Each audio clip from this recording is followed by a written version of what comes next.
हमारी संस्कृति, हमारे संस्कार सदा रहें हमारे साथ। सब्सक्राइब करें तिलक। ये पात्र भी मेरे लिए पर्याप्त नहीं है। आप कोई अलौकिक जीव हैं, इतनी शीघ्रता से बढ़ती ही चली जा रही हैं।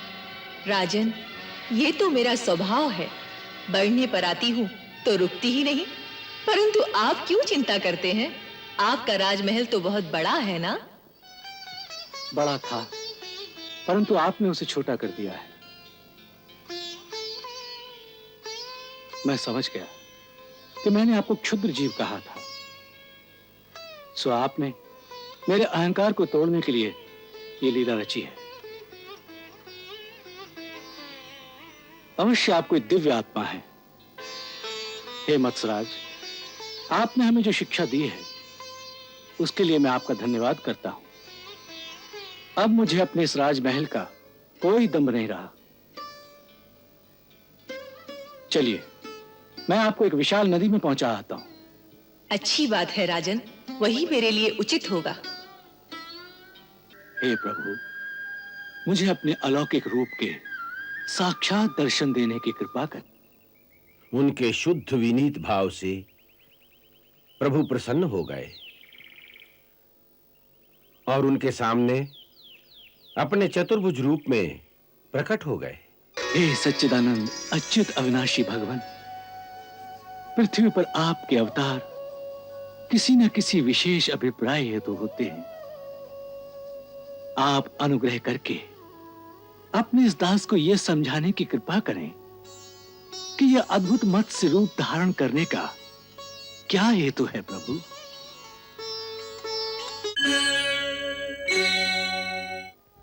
भगवान के वराह और नरसिंह रूप दोनों अवतारों को भगवान का आवेशावतार भी कहा जाता है।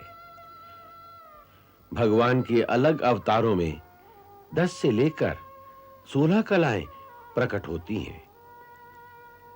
नरसिंह और वराह ये दोनों अवतार 10 से 11 कला पूर्ण थे। प्रभु, किसमें कितनी कलाएं हैं, इस निर्णय का आधार क्या होता है? प्राणी के अंतर में जो चेतन शक्ति है या प्रभु का तेजांश है, उसी को कला कहते हैं।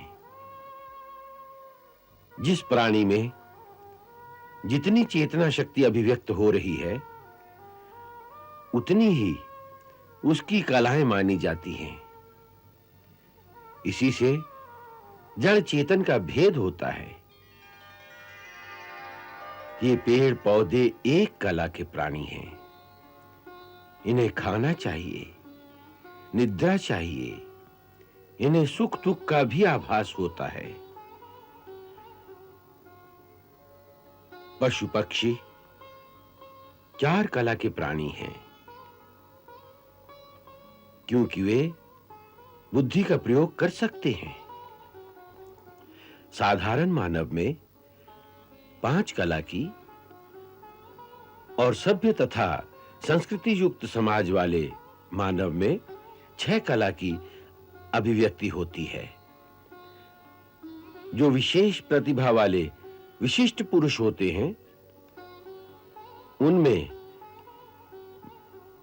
भगवान के तेजांश की 7 कलाएं अभिव्यक्त होती हैं। तत्पश्चात 8 कलाओं से युक्त वो महामानव संत और महापुरुष होते हैं, जो इस धरती पर कभी कभार दिखाई देते हैं। मनुष्य की देह 8 कलाओं से अधिक का तेज सहन नहीं कर सकती। 9 कला धारण करने के लिए दिव्य देह की आवश्यकता होती है। जैसे सप्तर्षिगण, मनु, देवता, प्रजापति, लोकपाल आदि। इसके बाद 10 और 10 से अधिक कलाओं की अभिव्यक्ति केवल भगवान के अवतारों में ही होती है। जैसे वराह, नृसिंह, कूर्म, और मत्स्य अवतार। उनको आवेशावतार भी कहते हैं और उनमें प्रायः 10 से 11 कलाओं का आविर्भाव होता है। अब मैं तुम्हें उसी मत्स्य अवतार की कथा सुनाता हूं। प्रभु के इस अवतार का प्रादुर्भाव उस समय होता है जब सृष्टि पर प्रलय आती है। उस समय भगवान प्रलय के अंत में फिर से प्रकट होने वाले नई सृष्टि के सर्जक मनु और उसके सप्त ऋषियों और उनके द्वारा संस्कृति, धर्म और विज्ञान के बीजों की रक्षा के लिए मत्स्य का रूप धारण करके महाप्रलय के जल से उनकी रक्षा करते हैं। जैसे चाक्षुष मनवंतर के अंत में धरती पर जब प्रलय आई तो उस समय पृथ्वी पर एक बड़ा धर्मात्मा राजा सत्यव्रत राज्य करता था। वही आगे चलकर उस प्रलय के बाद वैवस्वत मनु हुआ। एक दिन राजा सत्यव्रत प्रातः नदी में स्नान करके सूर्य भगवान को अर्घ्य दे रहे थे।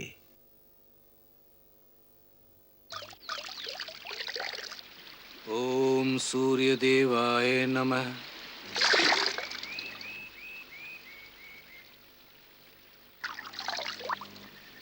ओम सूर्य देवाय नमः। राजा, राजा, राजा, राजा।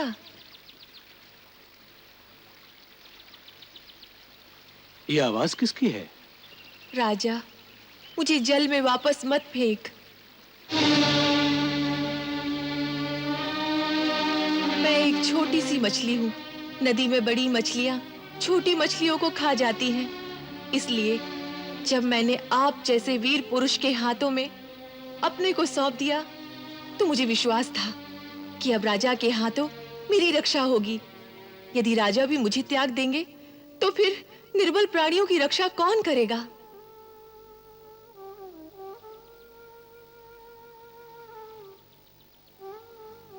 तुम चिंता ना करो मत्स्य, अब तुम्हें कोई भय नहीं। तुम हमारे राजमहल में रहोगी। वहां मेरे लिए स्थान होगा? स्थान? राजा सत्यव्रत के राजमहल में तुम जैसे क्षुद्र जीव के लिए स्थान की बात करती हो?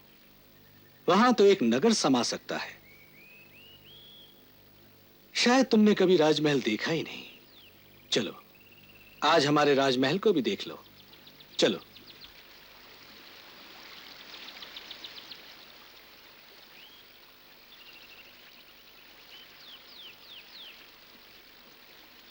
राजा सत्यव्रत बड़े धर्मात्मा थे, परंतु अभी तक वो अहंकार का त्याग नहीं कर सके थे। इसीलिए उन्होंने उस बोलने वाली मछली को क्षुद्र जीव कहा। राजा ने अपने राजमहल में एक सोने के पात्र में उस मछली को रखने का प्रबंध कर दिया।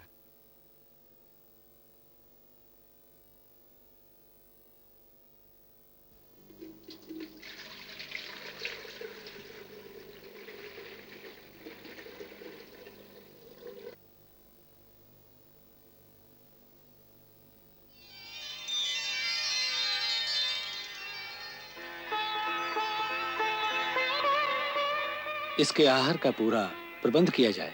जो आज्ञा महाराज।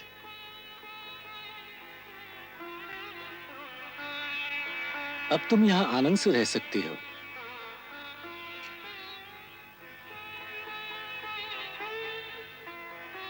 राजा, राजा, मेरी सहायता करो, मेरी सहायता करो राजा।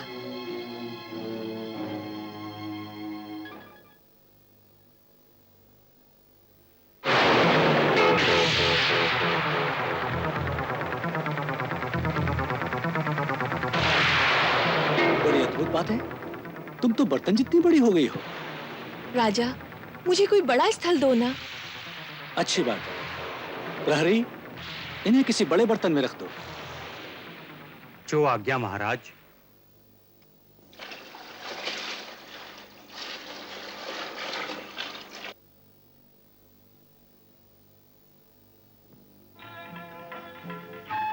अब तुम यहां परमानंद से रहो।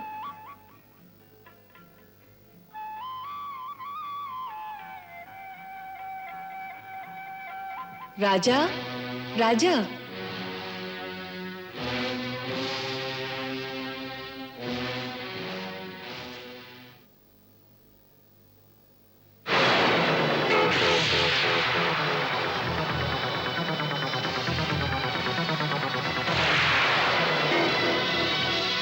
राजन, ये पात्र भी मेरे लिए पर्याप्त नहीं है। इस छोटे से पात्र में मैं कैसे रह सकती हूँ? ये कैसी माया है? तुम तो हर बार पहले से बड़ी हो जाती हो। हे राजन, मैं तुम्हारी शरण में हूँ। मुझे राजमहल में पर्याप्त स्थान देना आपका धर्म है। अवश्य, हम अवश्य अपने धर्म का पालन करेंगे। प्रहरी, इन्हें किसी और बड़े बर्तन में रख दो। जो आज्ञा महाराज।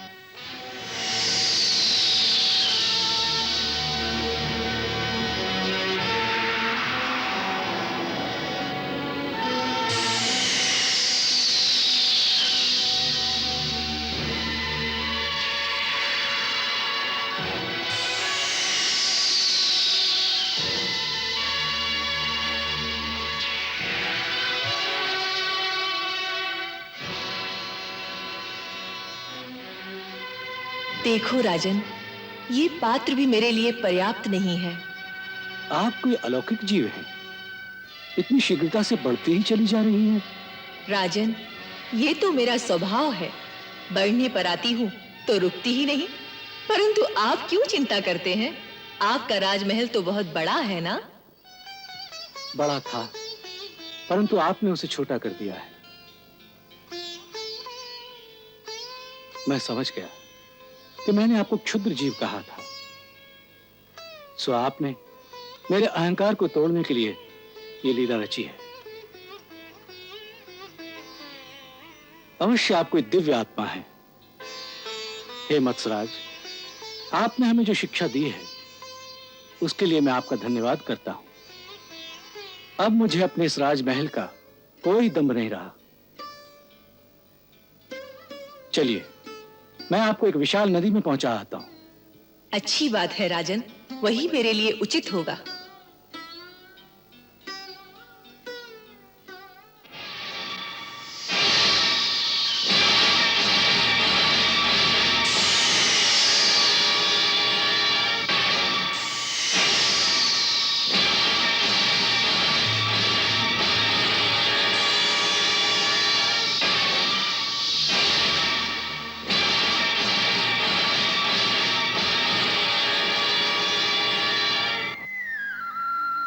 हे महात्मा, आप कोई साधारण जलचर तो हो नहीं सकते।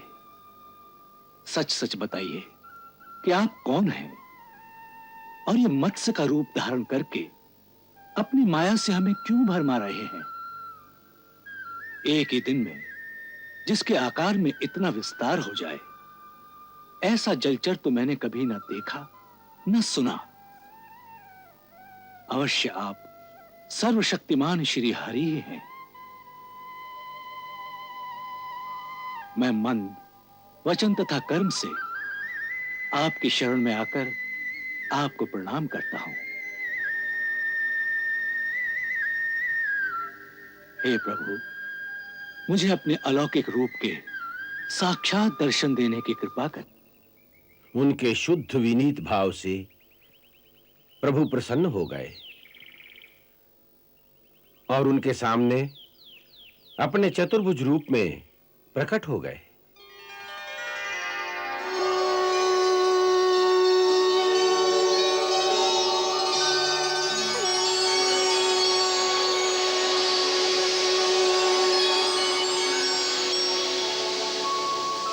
शंख चक्र और गदा पद्मधर लीलाधर जगधार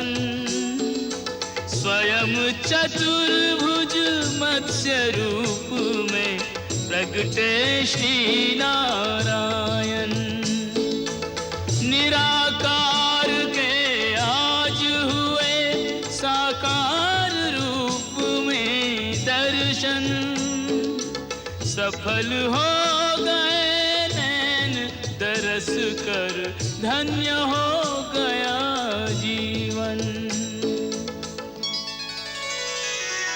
हे सच्चिदानंद अच्युत अविनाशी भगवान, पृथ्वी पर आपके अवतार किसी न किसी विशेष अभिप्राय हेतु होते हैं।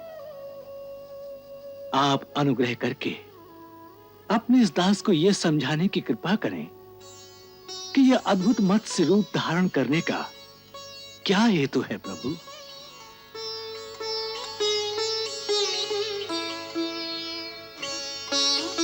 सत्यव्रत, आज से 7वें दिन भूलोक आदि तीनों लोक प्रलय के समुद्र में डूब जाएंगे।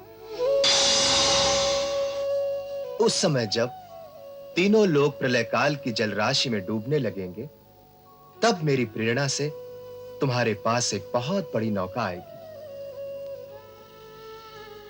उस समय तुम समस्त प्राणियों के सूक्ष्म शरीरों को लेकर सप्तऋषियों के साथ उस नौका पर चढ़ जाना और समस्त धान्य तथा औषधियों के बीजों और भी छोटे बड़े अन्य प्रकार के बीजों को साथ रख लेना।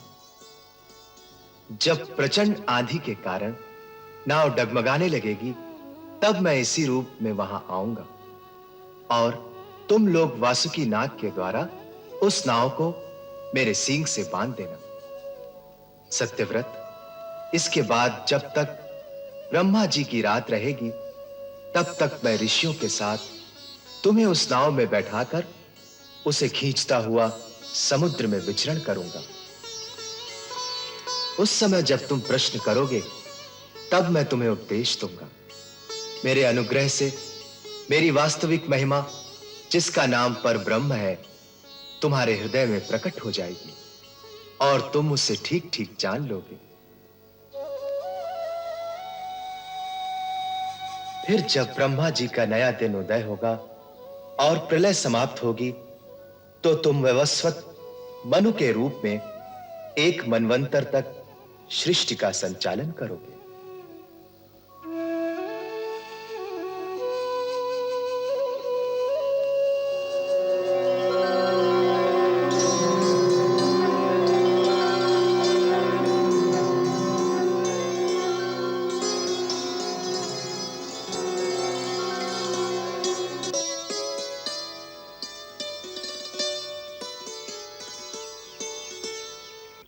भगवान के आदेशानुसार सत्यव्रत सप्तऋषियों को लेकर एक पर्वत की चोटी पर चले गए।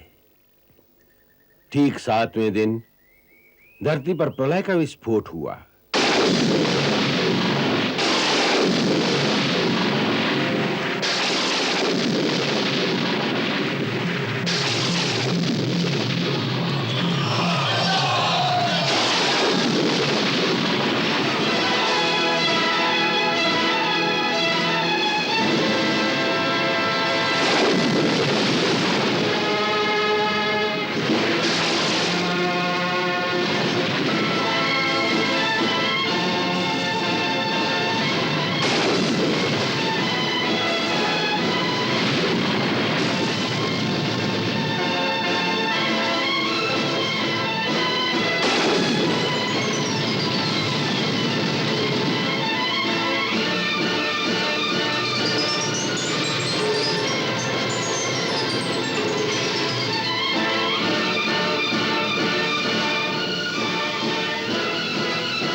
हे सप्तऋषियों, वेद वेदांग के अतिरिक्त मेरे साथ मानव सभ्यता के बीज हैं।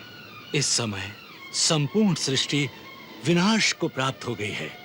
कभी उचित अवसर और अनुकूल परिस्थिति आने पर इन सृष्टि बीजों द्वारा हम पुनः जीवन और संस्कृति का प्रसार कर सकेंगे।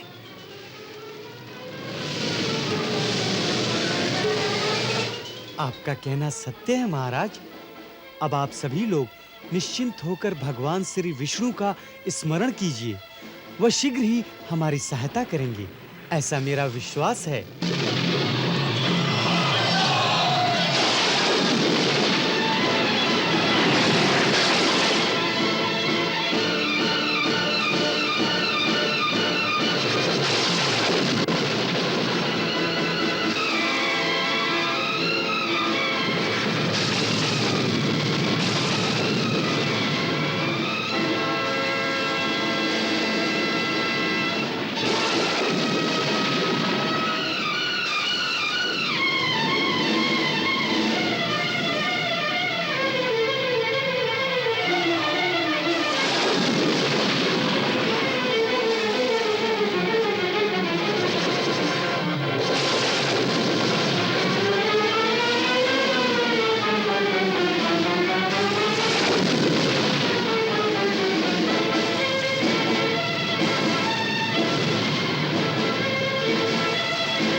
प्रलय की आंधी शांत हुई और नौका लगी किनारे। मनु पृथ्वी पर नव जीवन नव संस्कृति लिए पधारे।